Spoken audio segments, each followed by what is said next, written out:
ये देश है वीर जवानों का, अलबेलों का, मस्तानों का, इस देश का यारो।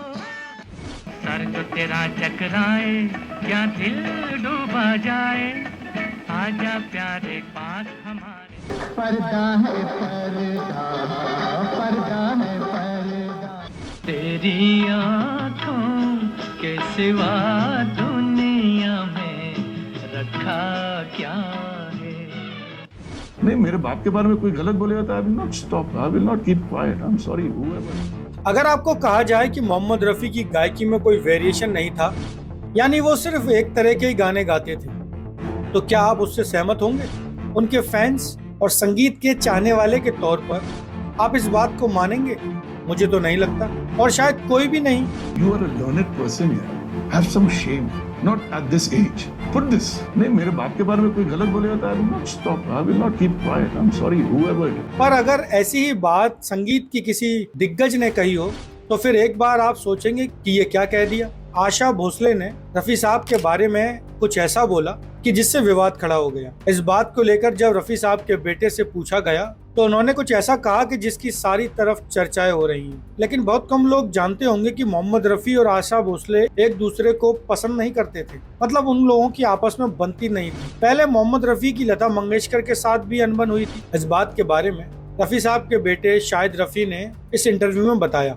शाहिद रफ़ी ने आशा भोसले और लता मंगेशकर पर उनके पिता का करियर बर्बाद करने का भी आरोप लगाया। 60 और 70 का दशक प्लेबैक सिंगिंग का गोल्डन एरा था। रफ़ी साहब हर संगीतकार की पहली पसंद थे और इस दौर में लता मंगेशकर और आशा भोसले भी इंडस्ट्री की सबसे बड़ी फीमेल वॉइस थी। असल में रफ़ी साहब और लता जी के बीच पहले ही रॉयल्टी को लेकर विवाद हुआ था। उस दूरी का असर उनकी इक्वेशन पर पड़ा और बाद में आशा भोसले के बयान ने आग में घी डाल दिया। शाहिद रफ़ी ने विकी लालवानी को दिए इंटरव्यू में कहा कि आशा भोसले और लता मंगेशकर ये दोनों बहनें उनके पिता से चिढ़ती थी, जलन होती थी, इसीलिए उनका करियर बर्बाद कर दिया गया। ये एक इंटरव्यू था जो रफ़ी साहब को लेकर था, लेकिन जब इस इंटरव्यू में उनसे पूछा गया कि उनके पिता मोहम्मद रफ़ी की आवाज में रेंज नहीं है, इस पर शाहिद रफ़ी ने कहा, आप विद्वान हैं, शर्म करो, इस उम्र में मत करो आप ये डालना, मैं ये उन्हें सीधे तौर पर बता रहा हूँ, ऊपर वाला बैठा है, मेरे अब्बा के बारे में कोई कुछ बोलेगा तो मैं बर्दाश्त नहीं करूंगा। नहीं, मेरे बाप के बारे में कोई गलत बोलेगा तो I will not stop, I will not keep quiet, I am sorry whoever it is. Dad ये नहीं पूछते थे कि एक्टर कौन है,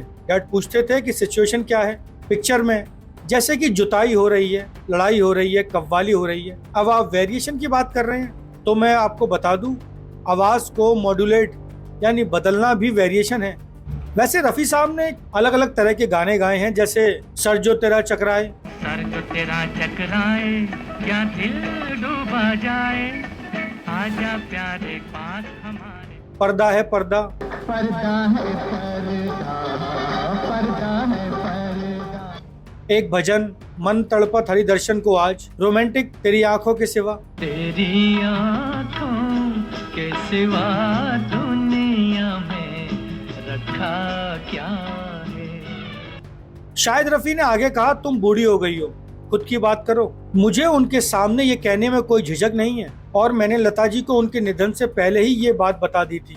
लता जी ने कहा था कि अब्बा का करियर ढलान पर था, इसीलिए उन्होंने उनसे माफी मांगी थी, पर अब्बा ने ऐसा कभी नहीं कहा था। मैं आपको बता सकता हूँ कि लता जी ने ये कहा था और 2 लोग अब्बा के पास आए और उनसे कहा कि वो लता जी को माफ कर दें। कई और फीमेल सिंगर्स उभर रही थी, जिनमें उनकी खुद की बहन भी शामिल थी और वो इनसिक्योर थी। मुझे बताइए कि किसे पतन का खतरा था।